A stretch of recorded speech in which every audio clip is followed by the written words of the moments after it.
after a 1-week suspension. And that's what I'd like to discuss right now. My station was not taken down from YouTube, in that all of my videos are up and remained up. And by the way, in case it's ever completely taken down, I have all of them in storage in various locations. But I was prevented from doing the live stream, which I am committed to do every Monday through Friday from 12 noon to 1 and at other select times, mainly because my guest, Michael D. Shaw, who joins me every Wednesday at 2 p.m. Eastern Time, and who is a health columnist and he's a chemist. He's written over 1,000 columns over a long period of time on various health issues, and I think he's a responsible reporter. He had some specific criticisms of the vaccine. Now, he was not suggesting, nor am I suggesting, that people not get the vaccine. In fact, I'm scheduled to get it, and members of my family have gotten it, and everything was fine. So that's not the issue. I'm not an anti-vaxxer. I will say in that context that I don't necessarily do everything the state tells me to do, nor do my family members. We select vaccines at appropriate times, but I understand the efficacy of vaccines.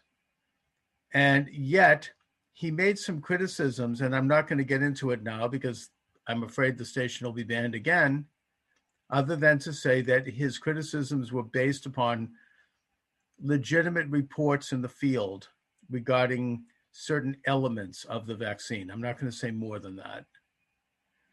Now, it is my belief that anyone who enters into any sort of medical procedure ought to do so with all the information that they can get. I believe in being well informed. I also believe, and I would contend, that I was observing community standards in the course of discussing this very well-sourced information. Now, I know something about community standards in radio. I had been a radio talk show host for many years at various small radio stations in the greater Boston area where I live. And I understand that radio is under the FCC. There are standards, legal standards that you have to maintain when you go on the air at a radio station. And they're more than just the literal standards like libel and slander. That's obvious. Those are crimes. You can't do that. You can't come up in the air and say, so-and-so is this and that, or did this and that. Those are crimes. You never do that, and I would never do it. But it goes beyond that. It is that you broadcast in a way that is applicable and appropriate to the community that you serve. And when you go to a radio station like I did, which was an old-fashioned red brick building where you have a general manager who has an office right down the hall and who's listening to you, and there's a staff of people there, and there's salespeople and administrators and board ops, it's a business. You maintain standards. You have to look people in the eye. People talk to you about your show. You have to work with people. You're part of a team. And I did. And I maintained that I understand what those standards are, and I agree with them. I generally want to do that. And I understand that maintaining such standards involves a certain level of self-censorship, which I do. But I think that YouTube decided that what I had done was not according to their community standards, which they do not specify in terms of what those are. And I would suggest that that's wrong. Now, Steve Turley, Dr. Steve Turley, Turley Talks, he's a regular guest of mine on this program. And he mentioned on his program that he had been interviewed. He's the author of many books, so he does interviews on radio. He'd been interviewed by a major radio talk show host in a major city. He didn't mention who.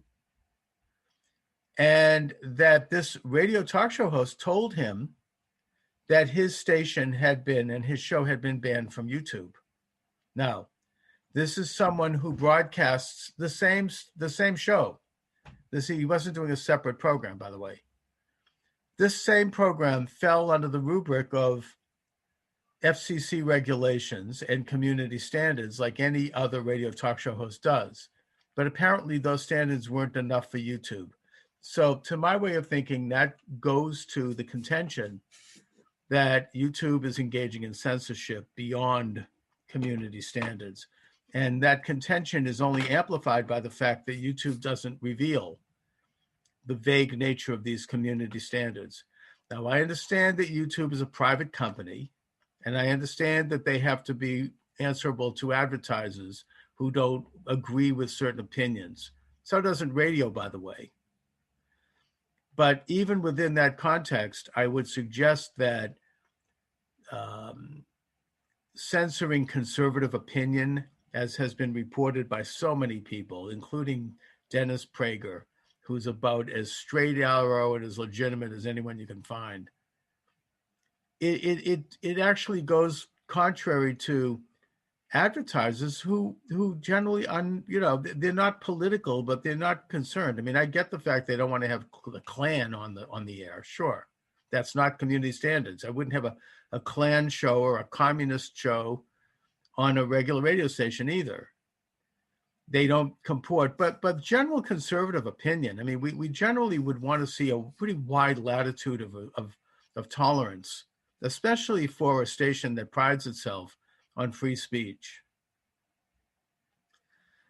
So while I take issue with YouTube's definition of community standards, I obviously have to accept it because they are giving me this show. They are not charging me for it. I understand that. And therefore, I am coming on this program today to mention that in response to that suspension, which is now obviously over because here I am, I have established a website under my name, charlesmoscowitz.com.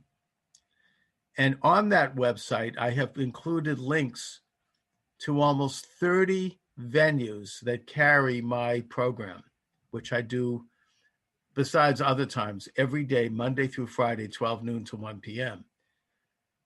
And those include live streams, of which there are, I think, almost 10 besides YouTube, and archived sites like Minds and Rumble, and also podcast sites, audio sites like iHeartRadio, iTunes, Spotify, several others that are there. And I have given links to all of those so that any one of them at any time would carry the show.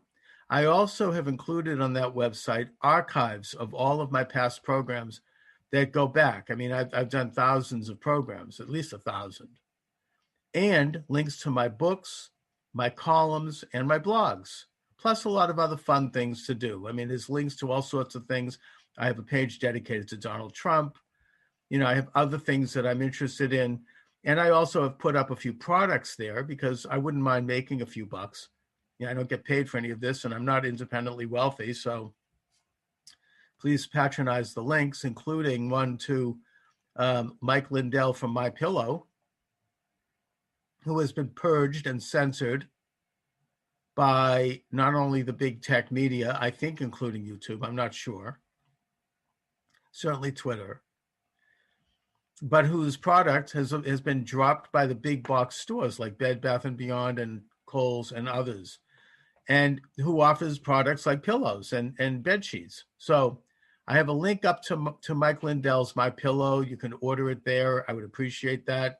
And a link to other things. So that's what the website's about. It's called charlesmoscowitz.com.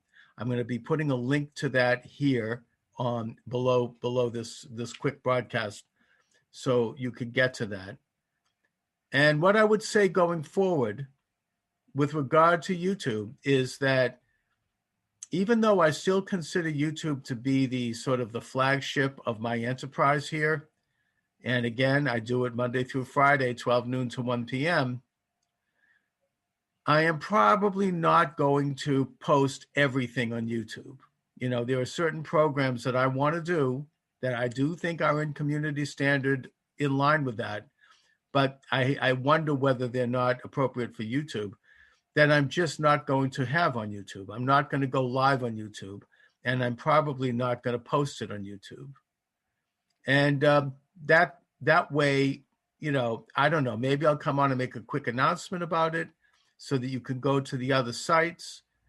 But I don't want to have to worry. I don't want to have to be thinking in the back of my mind that either I or my guest or a caller or someone else might say something that's going to get someone at YouTube's nose out of joint, whether it be through an algorithm or through a group of people who don't like me and what I'm saying, and they don't like opinions that don't genuflect their own or reflect their own. And so going forward, you're not going to see me do a YouTube Monday through Friday. You're going to see occasional posts on YouTube, probably not live, unless I'm doing something that's not at all controversial. Like today, for example, I'm going to be having a musician join me, and we're going to play guitar together. That's not going to be controversial. We're not going to talk too much. We might sing a little, but we're not going to. So that's fine for YouTube. That's going up on YouTube. But if I have Dr. E. Michael Jones, or I have someone that maybe YouTube might not like, that doesn't go on YouTube. That goes on all of my other networks. And I might come on YouTube briefly just to introduce it and direct people to other networks. But the best way to get to it is to go to charlesmoscowitz.com.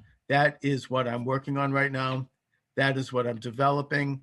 And that really is the headquarters for all of my creative activities. So anyway, I just wanted to share this news. I'm grateful that I'm back on YouTube either way. And I shall forge forward in these very interesting times when we do have generally what I would call a Kulturkampf, you know, and I do think it's going to get worse, by the way. So I'm doing the best I can to prepare for that and to continue with what I'm committed to do, which is vigorous and honest, as best to my ability, exchanges of opinions and ideas of all types. That's what I believe in. So thanks for joining me, everyone. Again, charlesmoscowitz.com is the website. God bless you all and have a great day.